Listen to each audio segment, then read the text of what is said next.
Covenant. What is the meaning of the word? Why has Jehovah made covenants throughout history?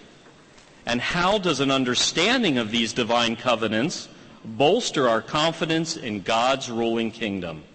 To find the answers, listen to the first symposium of our convention. It will be delivered by brothers Daniel Garrig, Vincent Bertain, Dale Standridge, and brother William Green, who has been in full-time service for 46 years. It is entitled, How Covenants Relate to the Kingdom. Each speaker will introduce the one to follow. Brother Daniel Garrig will begin with the talk, Jehovah's Purpose is Challenged. God's kingdom, God's government, is founded on His absolute right to rule. He contrasts that with worldly governments that are founded on this ideology or that. God's kingdom is founded on His absolute right to rule. Further, it is based on legal agreements or covenants. Now, these are not dry legalistic documents, but powerful covenants that will all come true since they come from the God who cannot lie. These legal agreements, these covenants, further help establish God's kingdom. See, each aspect of the kingdom, its king, its co-rulers, their realm, their work, has been legally established by means of these covenants. And that's the purpose of this symposium this morning. Reflecting on these covenants will help us to appreciate just how stable God's kingdom truly is. Now, the 7 covenants to be considered in this 4-part symposium are first, the Edenic covenant, which we will consider. Second, the Abrahamic covenant. Third, the covenant to be a priest like Melchizedek. Fourth, the law covenant. Fifth, the new covenant. Sixth, the Davidic kingdom covenant. And seventh, the kingdom covenant. So we'll see the difference there. So now some questions we need to ask ourselves. What is the significance of these covenants? How do they relate to God's kingdom? How does each covenant advance the outworking of God's purpose? Well, let's begin with the Edenic covenant. And with the Edenic covenant, we're going to see how Jehovah's purpose was challenged. As recorded in the opening chapters of Genesis, I invite you to turn your Bibles there. Here in the opening chapters of Genesis, Jehovah issued 3 decrees, or we'll say executive orders, mandates. 3 decrees regarding humans. Now, the first decree is found for us at Genesis chapter 1, and we're going to look at verse 26 now. Here in Genesis 1:26 it says, "And God went on to say, Let us make man in our image, according to our likeness, and let them have in subjection the fish of the sea, and the flying creatures of the heavens, and the domestic animals, and all the earth, and every moving animal that is moving upon the earth." So here we see the first decree. Did we catch it? The first decree, the creation of humans in God's image. His qualities, makeup, our personality, all come from Jehovah God. Thus we're to imitate and reflect His qualities. So that was the first decree, the creation of humans in God's image. What about the second decree? Well, if we continue on just 2 verses later, in verse 28 of Genesis 1, here in verse 28 it says, "Now, further God blessed them, and God said to them, Be fruitful and become many, and fill the earth and subdue it, and have in subjection the fish of the sea and the flying creatures of the heavens, and every living creature that is moving upon the earth." Now let's couple this with Genesis 2:15. So let's go across the page to verse 15. Now it says, "And Jehovah God proceeded to take the man and settle him in the Garden of Eden to cultivate it and to take care of it." This decree will come about. It will not fail. So What was it? Well, that second decree, again now, is the extension of paradise globally by humans and filling the earth with righteous, obedient offspring. So the second decree is the extension of paradise globally and the filling the earth with obedient offspring of Adam. What about the third decree? Well, let's continue on in Genesis chapter 2 now, and now we'll drop down just a couple more verses in Genesis 2, verse 17. But as for the tree of the knowledge of good and bad, you must not eat from it. For in the day you eat from it, you will positively die. Now, sadly, we know the consequences of disobedience to that last decree. We know Satan instigated a rebellion to try to nullify the will of Jehovah. We see his wicked reasoning attempting to play one decree against another, as it were.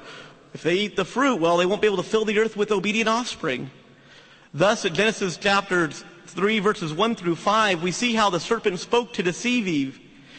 This was a vicious attempt to usurp God's right to rule and to thwart his express purpose to fill the earth and subdue it with the obedient offspring of Adam. After sinning, humans were no longer part of God's universal family. We see in those first 5 verses of Genesis 3 that Satan slandered God, implying that he was a liar and tried to make him appear to be a failure. See, he can't even keep his word. Satan didn't stop there, though. Later, Satan also slandered God's loyal servants, charging that none of them would remain loyal to God. We look in the opening chapters of Job, and we see in verse 1 that he implied that Job would actually curse God. And in chapter 2, we see that everything that a man has, he will give on behalf of his soul. In other words, all of us are involved with that. Now, would Jehovah allow this satanic challenge to stand? Well, of course not. His will, his purpose for the earth would be accomplished. Jehovah responded to Satan's challenge to ensure that every detail of his word would still be fulfilled. Let's now turn to Genesis 3, and we want to read the words of this Edenic covenant at verse 15.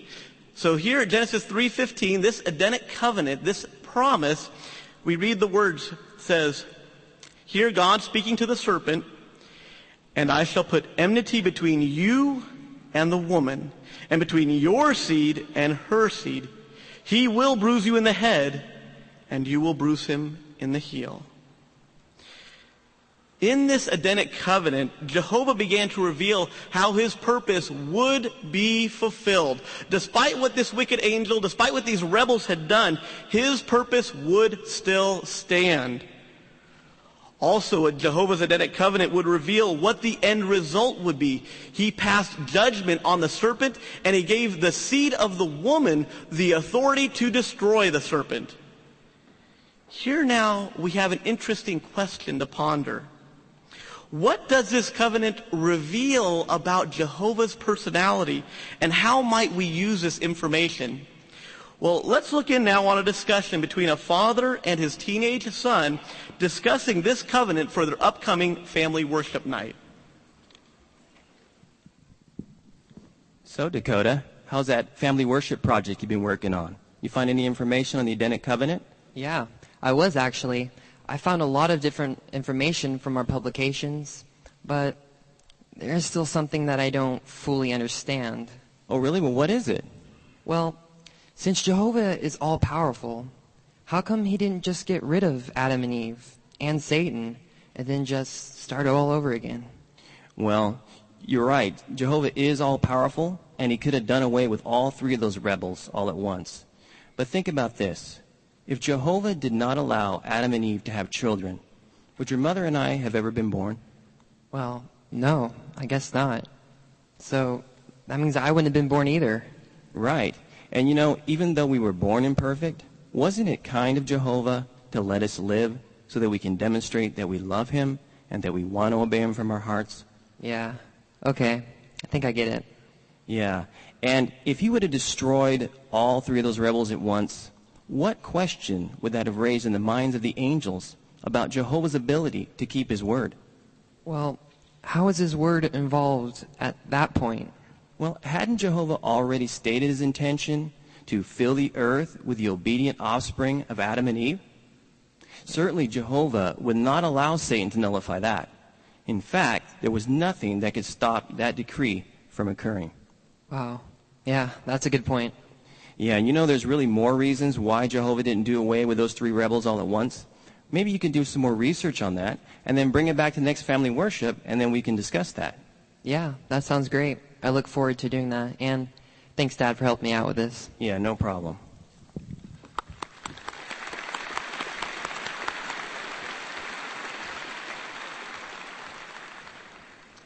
The significance of this Edenic covenant helps us to see how the issues raised in Eden, God's right to rule, the decrees he stated, Jehovah's purpose for the earth and mankind, these issues raised would be settled. Jesus is the primary part of the seed of the woman. The serpent, obviously we know, is Satan, and his seed are those who take his side on this universal issue. What about the woman? The woman represents loyal spirit creatures who make up the heavenly part of God's organization. These are the parties involved in the Edenic covenant, the promise by means of which all wickedness will be crushed in the head shortly, the covenant by means of which the woman's seed will help bring mankind back into God's universal family, advancing the outworking of God's purpose and decree to fill the earth with obedient, loyal offspring. Thus we see how this covenant legally establishes God's kingdom, and that this seed would crush all other satanic forms of government. As stated, we know and understand that Jesus is the primary part of the seed of the woman, outlined at Genesis 3:15.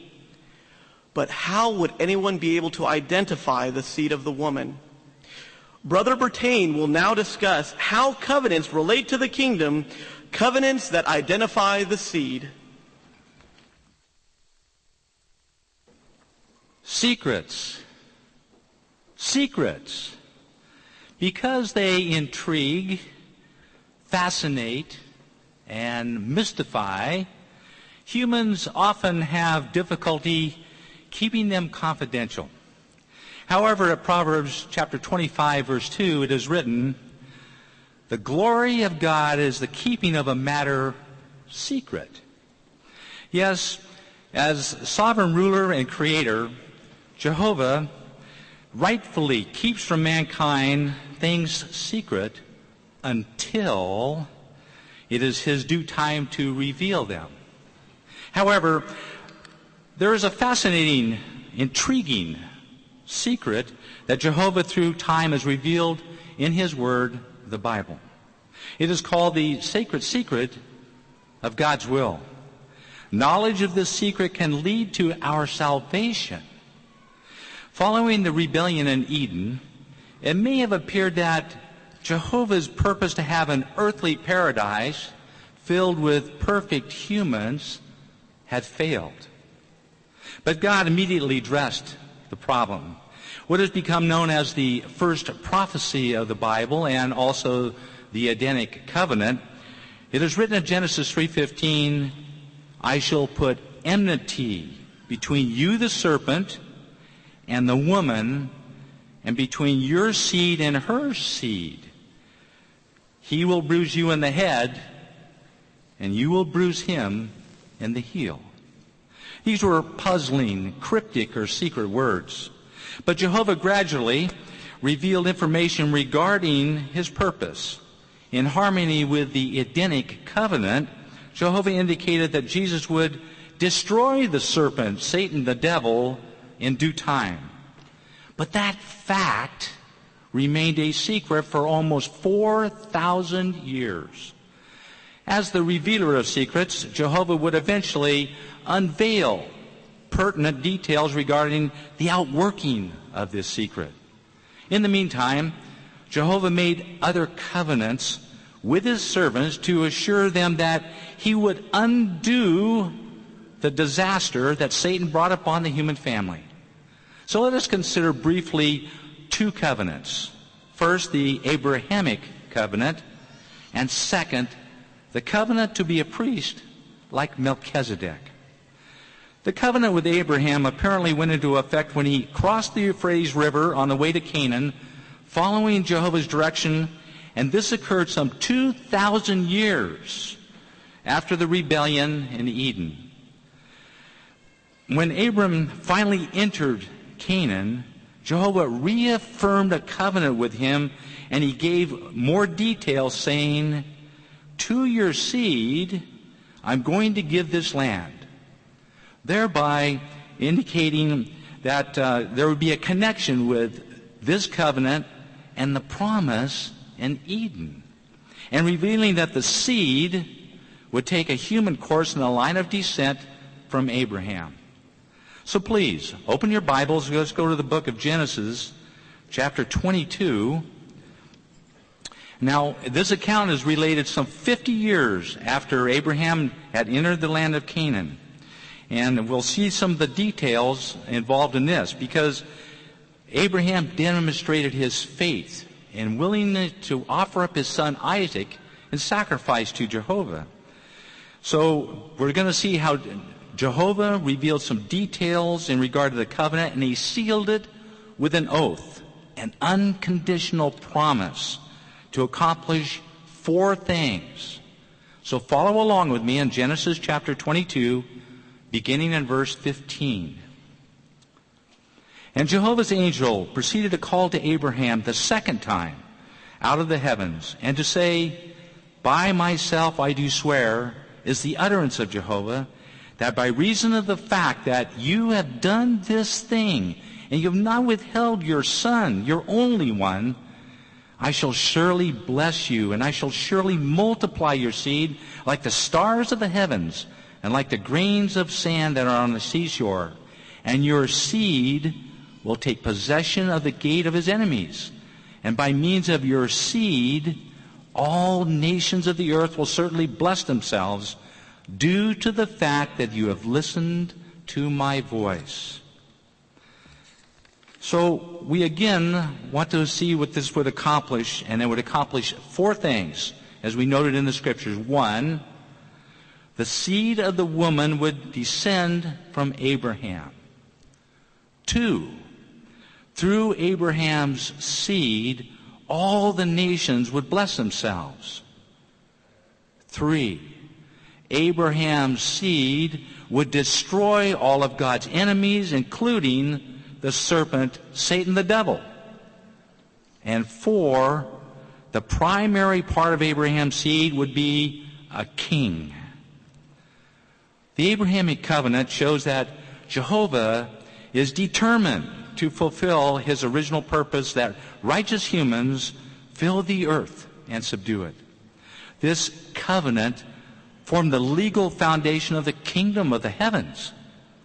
This is a legal guarantee from Jehovah to the seed of Abraham. This Abrahamic covenant remains in effect until the Messianic kingdom destroys God's enemies and all the families of the earth have been blessed. This brings us to our next covenant, a covenant to be a priest like Melchizedek. According to Hebrews chapter 5, verse 1, it states, "For every high priest taken from among men is appointed in behalf of men over the things pertaining to God, that he may offer up gifts and sacrifices for sins." What does that mean for us? Well, for people of all the nations to be blessed, priestly services are needed to undo their sinful state and to bring them back into Jehovah's universal family. Please, now, let's go to our Bibles again to the book of Psalms, the 110th Psalm, Psalm 110. And then going there, we're going to find that Jehovah revealed through David that he would make a personal covenant with the seed Jesus to be a king and priest of the kingdom of the heavens. So Psalm 110, note verse 1 and 2. "The utterance of Jehovah to my Lord is, Sit at my right hand until I place your enemies as a stool for your feet. The rod of your strength Jehovah will send out of Zion, saying, Go subduing in the midst of your enemies. Note verse 4. Jehovah has sworn, and he will feel no regret. You are a priest to time indefinite, according to the manner of Melchizedek. So we want to note two objectives. One, sit at my right hand in heaven, and two, to be a priest like Melchizedek. Now, Melchizedek was a king and a priest of the Most High God in the area that was then known as Salem. Like Melchizedek, Jesus was directly appointed by Jehovah. By Jehovah's oath, or his covenant, Jesus, the heavenly Son of God, would be a priest like Melchizedek. Although Melchizedek was a king and a priest of God on earth, Jesus holds both offices of king and high priest, not on earth, but in heaven. Therefore, Jehovah, as the revealer of secrets in his wisdom and as a God of justice, has legally bound himself to the Messianic kingdom to bless all the nations. And this covenant with Jesus, it lasts forever. And Jesus was not alone and will not be alone in raising mankind to perfection. This leads us to a serious question. In the interim, how would Jehovah protect the seed of the woman as mentioned at Genesis 3, verse 15? Brother Dale Standridge will now discuss how covenants relate to the kingdom, leading God's people to the solution. Jehovah always guides his people to the solution no matter what the problem, and it would be no different with the coming of his kingdom. The way we're discussing he would do that is by means of his covenants. We have to go way back on how Jehovah began protecting the seed of the woman back in Genesis chapter 3 and verse 15, this Edenic covenant. There, the enmity between the seed of the woman and Satan's seed is said to be very fierce. In fact, in Ezekiel chapter 25, it's said that it is an indefinitely lasting enmity. Satan would do all he can, too, to destroy that seed. In Psalm 83, it was his intent to obliterate the line of descent of this primary seed of the woman by means of genocide. And there, in Psalm 83, Satan said, "Let us efface Israel from being a nation so that the name of Israel can be remembered no more." What would Jehovah now do? How would he protect the seed from extermination or contamination? Well, he would then use the descendants of Abraham, making them into a nation, giving them a law which would preserve his rightful standards, his righteous standards. That would be, he gave them the law covenant. What was this covenant? It was a unique national covenant that Jehovah made with that nation of Israel. No other nation had that. Jehovah used Moses as the mediator. And when that covenant was presented for the nation of Israel, there in Exodus chapter 24, the Israelites said this, all the words that were spoken, we are willing to do. They promised that. Moses then built an altar, offered sacrifice, and presented the covenant with them and concluded it. That made them a chosen, selected nation. Jehovah said you'd be a special possession under one stipulation. Let's read what that stipulation is in Exodus chapter 19 and reading verses 5 and 6. Turn to Exodus 19, and here, just 3 months after leaving Egypt, they're at the wilderness of Sinai. Verses 5 and 6 of Exodus 19 reads, "And now if you strictly obey my voice, and will indeed keep my covenant, then you will certainly become my special property out of all other peoples, because the whole earth belongs to me. And you yourselves will become to me a kingdom of priests and a holy nation. These are the words that you are to say to the sons of Israel." Did you notice the stipulation Jehovah had there in verse 5? If you strictly obey my voice. Now in the reference Bible under obey, it says down there, listen to.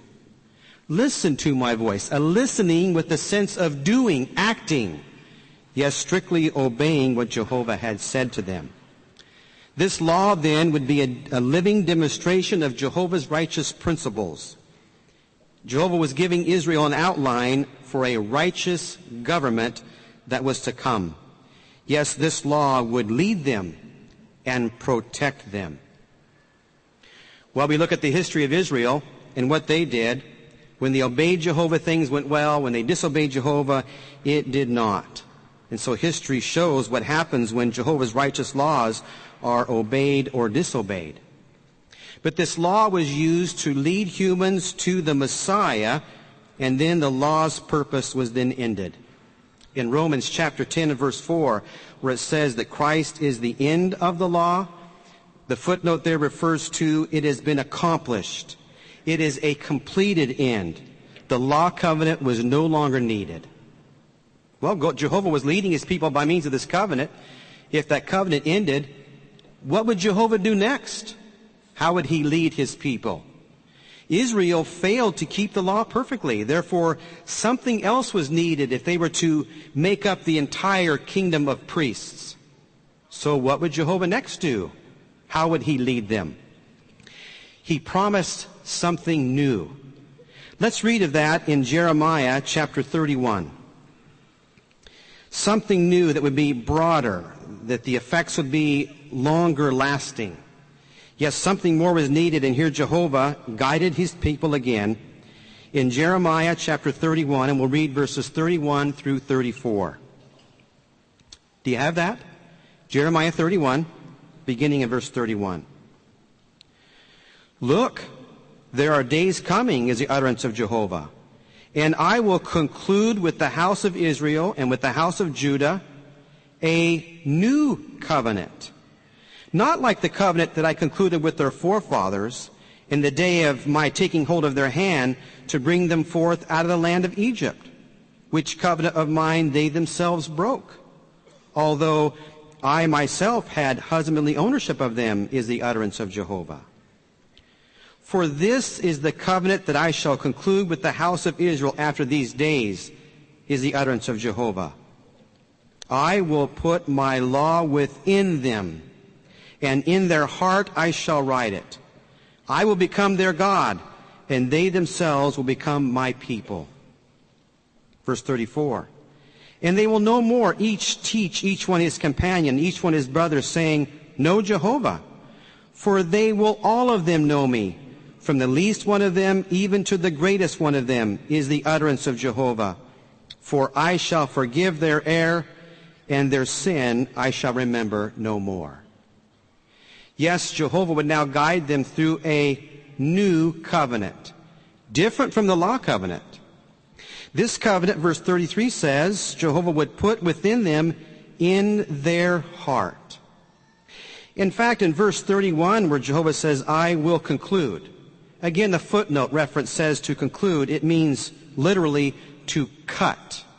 Jehovah's cutting a new deal, a new agreement, giving them something new. He would write on their hearts that would lead them to the Messiah and help them, wouldn't it? It is this new covenant that Christ himself referred to on the very night of his death. In Nisan 1433 CE, with his faithful apostles there, as he passed the wine to them, he said, this means the new covenant. It would be that covenant was spoken about. And 50 days later, after Jesus' death and ascension to heaven, this new covenant went into effect on Pentecost 33 CE, when Jehovah, through Jesus, poured out his Holy Spirit upon Jesus' loyal disciples. Now, would all Christians then be a part of this new covenant? No. This new covenant would be one Jehovah would make with the 144,000, or spiritual Israel. Jehovah would use Jesus as his mediator, and he would then produce a nation of kings and priests, starting with some faithful Israelites who had been guided by the law covenant. Then later, Jehovah would add others, non-Jews, who were declared righteous by Christ's ransom and forgiveness of their sins, so they too could be part of this new covenant. So Jehovah used the law covenant and he used the new covenant. Let's compare the two for just a moment. There's three ways the two of them compare. The law covenant. The law covenant was given to the nation of Israel, organized under that law, given through Moses as the mediator. The new covenant was organized under Jesus Christ as the head of the Christian congregation. Another comparison would be the law covenant had an ending. It ended when the new covenant went into effect. Not so with the new covenant. The new covenant makes it possible for all the anointed of Christ to be resurrected to immortality in the heavens. That covenant would be a covenant that would last forever, according to Hebrews chapter 13 and verse 20. A third comparison. The law covenant gave us glimpses of what the benefits of the new covenant would bring. The new covenant would reinforce the Abrahamic covenant and confirm Jehovah's purpose to reunify his whole organization, both of the human family and his heavenly family of spirit creatures. So thus, through these two covenants, Jehovah would lead his people. Well, with the new covenant now in force, how would Jehovah further lead his people? How would the 144,000, who are the secondary part of the seed of Abraham, become a blessing to all nations? The final talk of our symposium will explain this. Brother William Green will now discuss with us how covenants relate to the kingdom, the complete solution.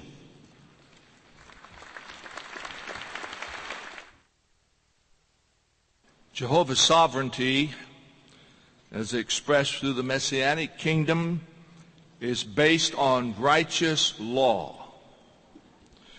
The 89th Psalm, verse 14 says, "Righteousness and judgment are the established place of your throne." How long will this government last? Will it become corrupt? Will history repeat itself? No.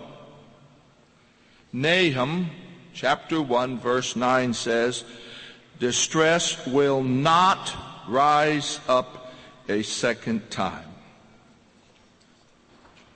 The Davidic kingdom covenant.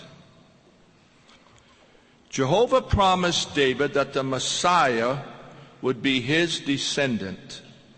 The kingship would everlastingly remain in his family. Let's read this in 2 Samuel chapter 7, verse 12 and verse 16. 2 Samuel 7, verse 12. Jehovah speaking to David.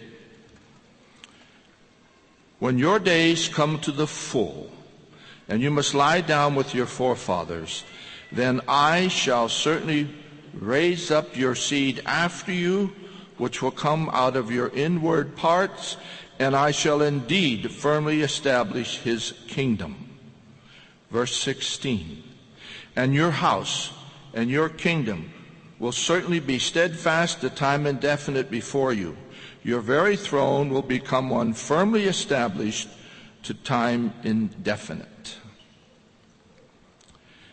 As a descendant of David, Jesus has the legal right to that kingship of the Messianic kingdom. You remember in Ezekiel 21, verses 25 to 27, Jehovah says with reference to his son, "Until he comes, who has the legal right, and I must give it to him." The accomplishments of Jesus' rule will last forever.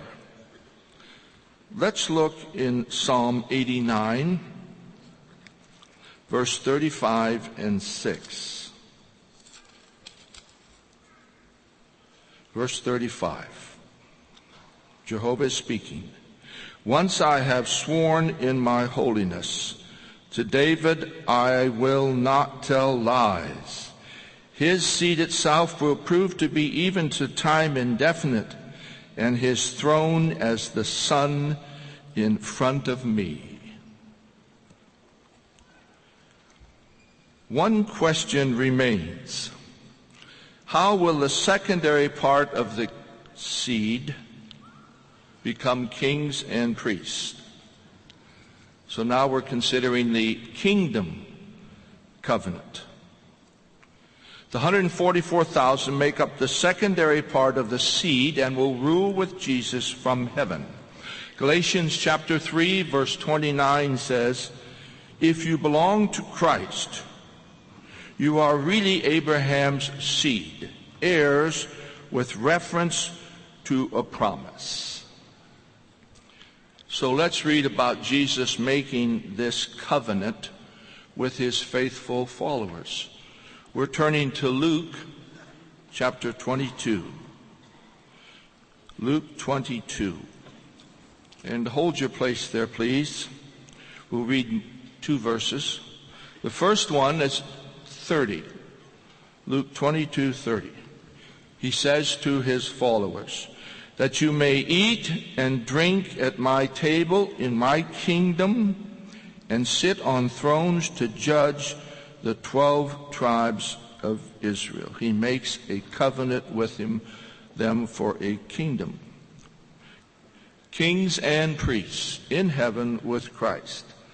Now in verse 29, he says, "I will make a covenant with you just as my Father has made a covenant with me for a kingdom." Jesus apparently was referring to being priest like Melchizedek when he said these words. What will the kingdom covenant accomplish? Well, think of this. The kingdom covenant joins the anointed ones to Jesus. Joins them like a man and women are joined together in marriage. These anointed ones are joined to Jesus through this covenant, and they're going to share his dominion as kings and priests. Revelation 5, verses 9 and 10, refers to them as being bought with Jesus' blood out of every tribe, tongue, people, and nation to be kingdom and priest to our God, and they will rule as kings over the earth. That kingdom covenant went into effect on Pentecost, 33 CE. And this is when Jehovah used Jesus to anoint with Holy Spirit the first members of the secondary part of the seed of the woman. So when we consider all these covenants, obviously our faith and our confidence is in the kingdom of the heavens. We can see that thousands of years ago, Jehovah took the first step to show loyalty to sinful humans by means of the Edenic covenant. And this set things into motion, which leads to a complete solution of all the lies and all the issues raised by Satan. Jehovah revealed the identity of the seed of the woman. He revealed how the Messianic kingdom would restore peace to the universe.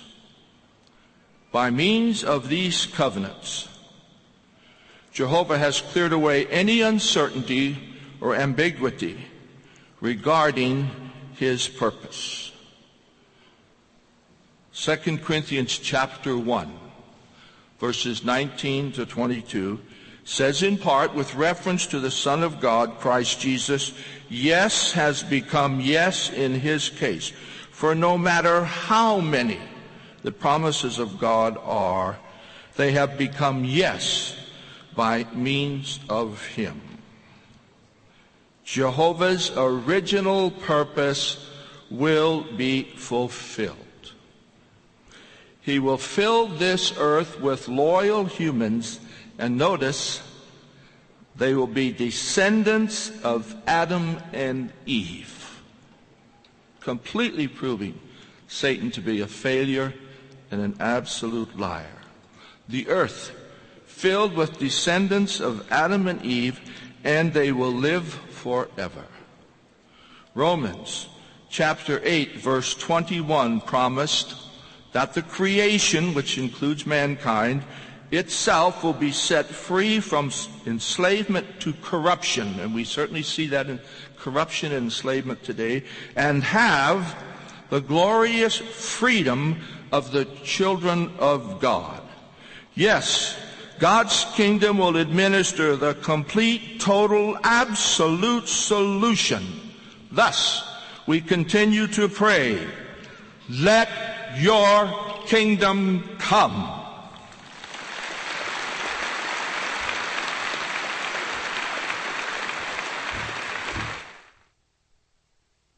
We thoroughly enjoyed those insightful talks. Thank you, brothers.